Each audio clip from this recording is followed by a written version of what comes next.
Ngithanda ukubingelela lo melanga phambili uNtsakwa kaMani waseZoe Tabernacle. Ngibulise abafundisi bonke abakhona nabongumfundisi ama-elder amadikoni, ngibulise nama-asha because ama-asha ayakhohlwa so simafake.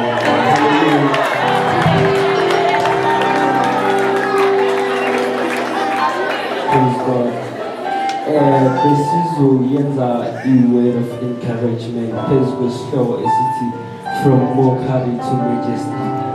So lesihloko lesi siyangivusa wamina ukuthi they were able ukuthi bamokhe, but they were encouraging him ukuthi they were actually bebamtshela ukuthi uphakeme kunalabo abasezweni, because of they were able to see ukuthi noma sebamhlabile ukwazile ukuthi avuke. So sizovula iscript singazi isikhathi, so ngizovula iscripture kuMark chapter 15 kala verse 19. Sithi, and they smote him on the head with a reed and did spit upon him and bowed their knees and worshipped him. And when they had mocked him, they took off the purple from him and put his own clothes on him and led him out to crucify him. So they worshipped him. Instead of ukuthi bona bamoke, but they gave him the standard ukuthi uphakeme, that even when they crucify, they had ukuthi bamphakamise. Hallelujah. So when they thought they were mocking him, but they were actually giving him the glory. Ukuthi noma seladlulile kulokumokha usaphakeme. Hallelujah. When they saluted him, it was a universal acknowledgement. But we acknowledge you. Even when you mock, we still give you that standard. Over to phakeme. From mockery to majesty. Usukuthi uphakeme kunabo konke. Phezu kwaloko akujabile kunaloku asazokwenza. Hallelujah. Uphakeme uNkulunkulu esimkhonzayo. Hallelujah. Angifuni ukudiscardela ukuthi but they declared that he is the true king. Mabathi oh hail king of kings. They exalted him. Bamtshela ukuthi uphakeme.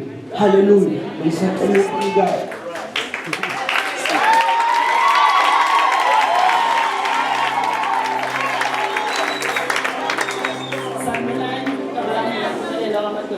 I'm going to be adding to what Ntsako just said.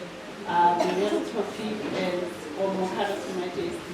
So, njengoba asho Ntsako ukuthi bamokha bamenza konke okubi azange azaphela amandla. Instead, as umfundisi ashilo ukuthi he was placed at the throne of God, not just anywhere, but at the right hand of the throne. This simply signifies the authority and ukumandla anawo.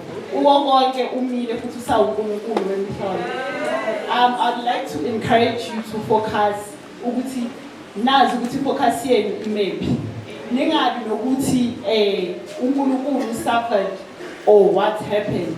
Yena wakwazi ukuthi abhekane nabo bonke nobunzima, but still he conquered. He is still God, the King of Kings, and usamile njalo. He endured the cross. I don't think there's any of us ongakwazi ukumelana necross. Thina sithi sibhekana nokuncane siwe nje siwe sithi it's bad, thinking of give upping, umgo nani. It didn't. Kuko konke bona bebayitshela ukuthi bayamisa. Umfundisi yasho ukuthi uzotshela ukuthi bona bazotshela ukuthi bahlekisa ngawe kanti uNkulunkulu aqede. Uzobela shaya ihlabekisa ngawe. Asifuna ukuthi isikhathi ngicela nakakhulunywa wona.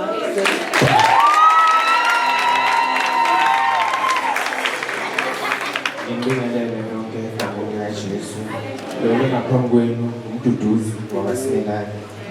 Uzoconclude indaba yeshilo, but uzo-deviate from the topic. Ukhulume ngalamandla amvusa kwabafileyo okumoya engcwele njengoba isho kuRomans chapter 8 ukuthi amandla kamoya engcwele avusa uJesu kwabafileyo. Mina la wethu ngizokhuluma ngomoya engcwele. Umoya engcwele I believe bekakhona kwa-Old Testament.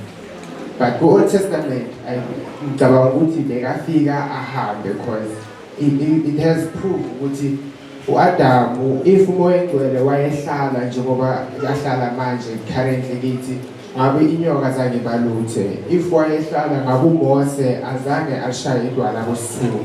If umoya engcwele wayehlala ngabe uSamsoni wabona umoya engcwele wamtshela ukuthi nangu uDelilah uzama ukwenza ini. But welcome to law.